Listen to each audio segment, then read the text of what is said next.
My name is Alexander Jeran Kahoʻolawe, and this is the island I live on. Welcome to Nalu. I'm an 11th grade high schooler. When I'm not at school, you can usually find me roaming around the city. Shopping, doing tree work.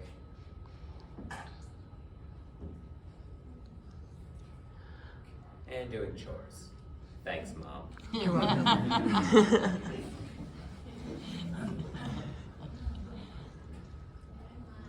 And the main thing I like doing most in Lanai is my electronics. You see, that's my niece, Naisha. Isn't she adorable, folks?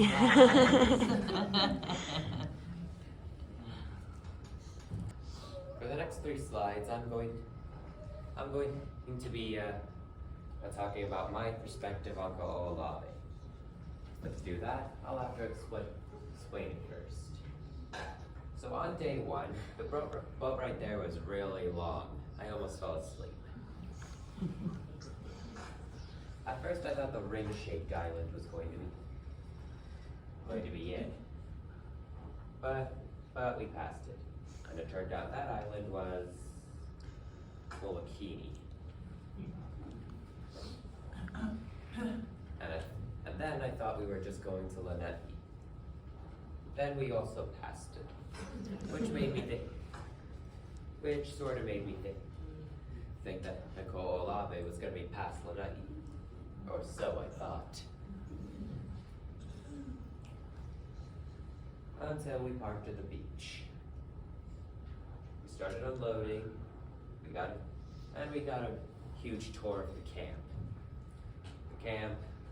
We met the chef, the mess hall, the boys' cabin, and most importantly, the bombshells.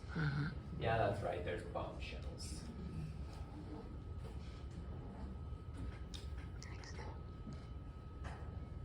And after that, we were given our first job. Planting roots at the beach. Not a lot of life grows on Kahoʻolawe, correct? So of course we go planting stuff there, starting with the beach, because that has the most sun and water, correct?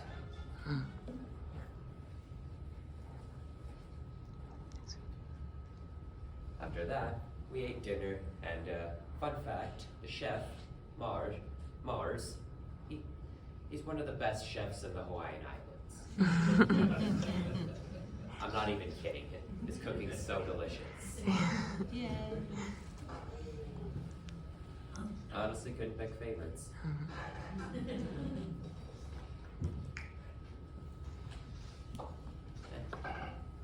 It was time for bed, and I also found out there was rats roaming around.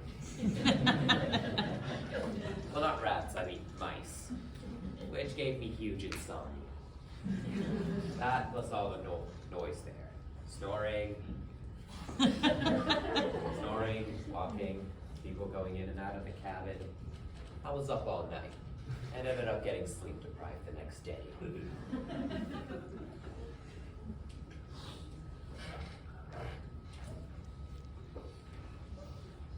On day 2, I had trouble staying awake the whole day. Because I was sleep deprived. So what we did, we decided to collect samples from a really old crater left by tons and tons of TNT. Something no one in existence did until that day.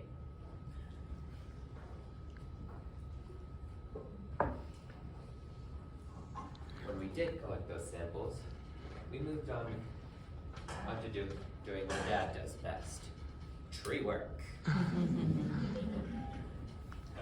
We lifted a bunch of trees, and we got to reduce the branches. Where I used and invented the Alex method. or we just stomp the branches to oblivion.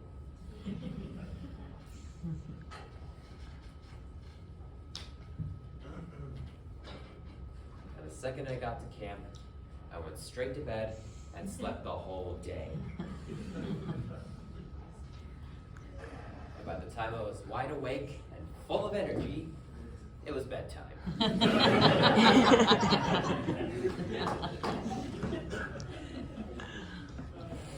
He's gonna be hard to follow. On day 3, we got to explore the island's reef and measure it.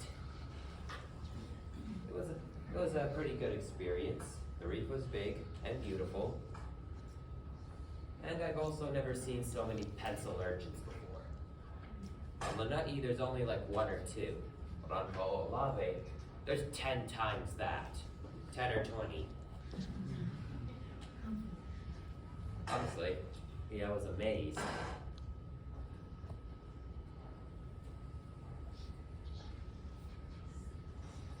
And for day 3 continued, and day 4, we also got to shovel fresh gravel into bags and loading it into the truck. I recorded the whole thing. And I also helped load the trucks. So then we drove and decided to use the gravel bags to fill in the holes. At first, I didn't really like doing it, but to be fair, it would be nice to have an off-road that wasn't so bumpy. Especially with a crazy driver like Jason here.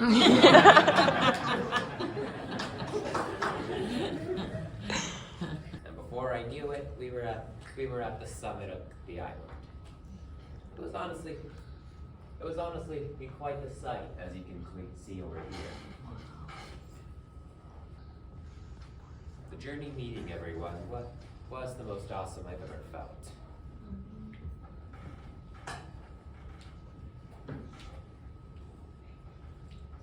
I went to bed happy and totally forgot about the mice. We had to wake up early to catch the boat ride. It took a while, but the boat arrived.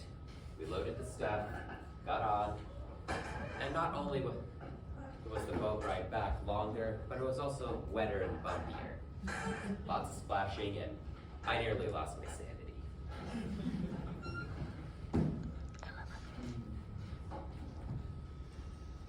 And now we move on to the island aftermath. Oh wait, just a quick something before I move on. See that picture at the top? Mm-hmm. Raise your hand if you like it. Nice.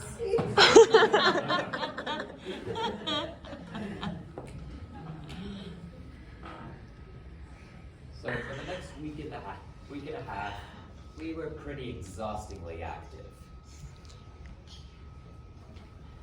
We went place to place, learning how altitude affects temperature. We also did a lot of work on Kealia ponds. And the headquarters there is honestly a museum of information about animals and the environment. My hands actually got tired taking pictures of all of it.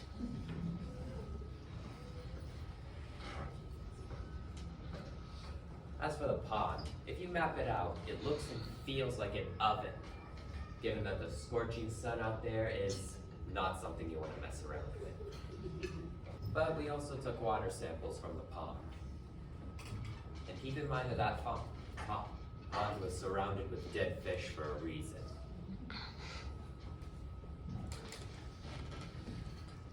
We also went to the watershed to study about whales and how to help them.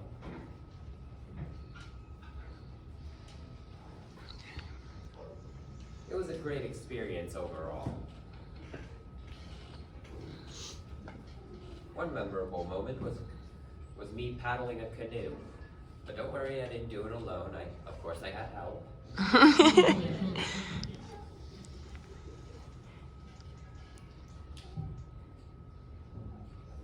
It was the first time I ever did it. I just basically ate a big chunk of old Hawaiian culture.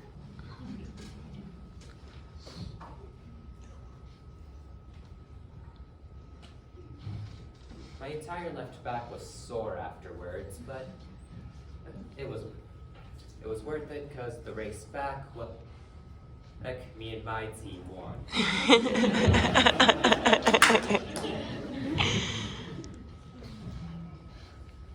There's something I may have forgot to mention. We also went to Kahoʻolawe. We did some plant work, removed some weeds, fed the taro some plant food, which is hella slimy. Hella slimy.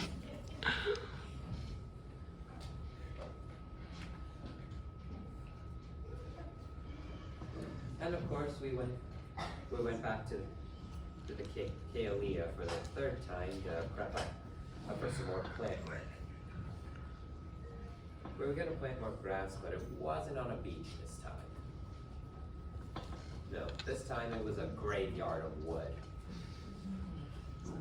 My job was to break up all the wood carcass to make way for the plants and drills.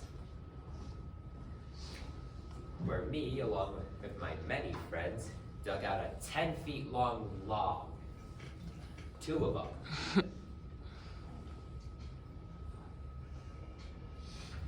Then we used the log crater to plant the rest of the seeds.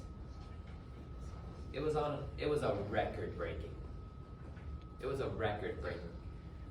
planting sequence.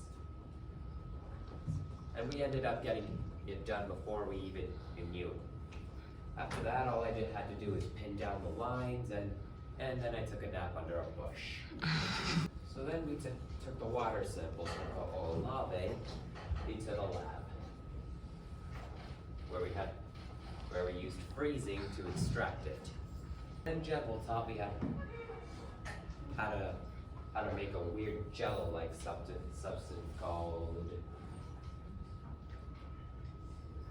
agarose that apparently helped hold the DNA in place so we could see it under the UV light. It was cool.